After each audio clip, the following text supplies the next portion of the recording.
Pahiya na naman po itong si Badoy. Ito, merong buwelta, merong sagot. Itong kabataan representative sa pahayag ni Badoy. Nauna nang sinabi na itong si Badoy na lahat ng ginagawa niya, ang kanyang pundasyon dyan ay pagmamahal sa ating bansa. Kaya kayo nagkakaganyan eh. Tapos ngayon magpapaawa kung ano-anong drama para kuno ay matawag na sila ay hero. Ba naman pati itong si Roque, hero daw, etong dalawang tukmol na ito na nakadetain ngayon.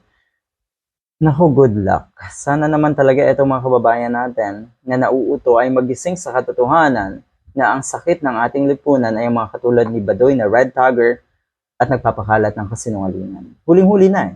Huling-huli. Okay? Akala niya kasi lahat ng tao mauuto niya.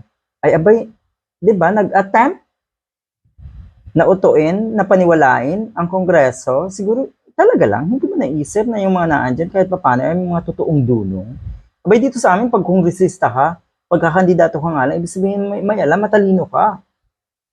Tapos nag-attempt ka na magsinungaling sa Kongreso. Or sige, hindi lang attempt eh, talagang nagsinungaling ka sa Kongreso, ay wala ka dyan. Mahal mo ang bansa mo, pues, magdusa ka muna.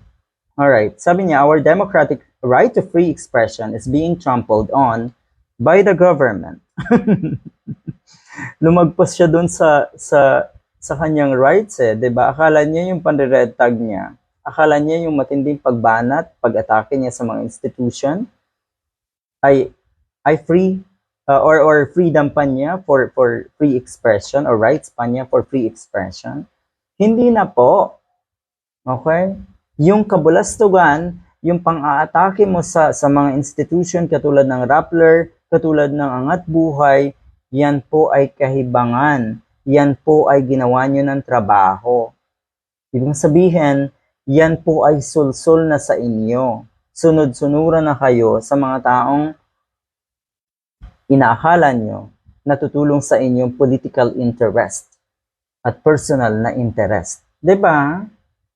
Ano daw? Love of country, love of country. Ayan tuloy. Anong sabi ni Benjamin Magalong dito sa dalawang ito, lalo na po kay Badoy? Sabi niya, for Ms. Badoy and Mr. Salis, manipulating facts and distorting reality for personal or political gain is not love of country.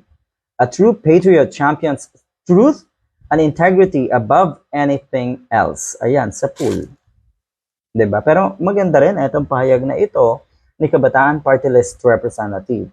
Ito nga ay pinakabanat, pinakasagot niya doon sa pahayag ni Badoy na kung nga ay yung tipong binubusalan sila at tinatanggalan ng karapatan o ng kanyang, karapatan for free expression. Ito yon.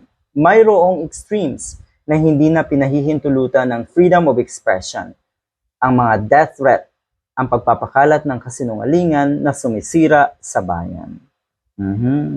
At syempre, yung panre-red tag, talaga lang, kahit wala kayong basihan, wala kayong ni isang reliable source dahil ang pinanggagalingan ng mga kasinungalingan nyo ay sarili nyo lang naman. Pati yun sasabihin nyo na part ng freedom of expression, abay katindi rin. Diba? Kaya para dito kay Badoy, uulitin ko.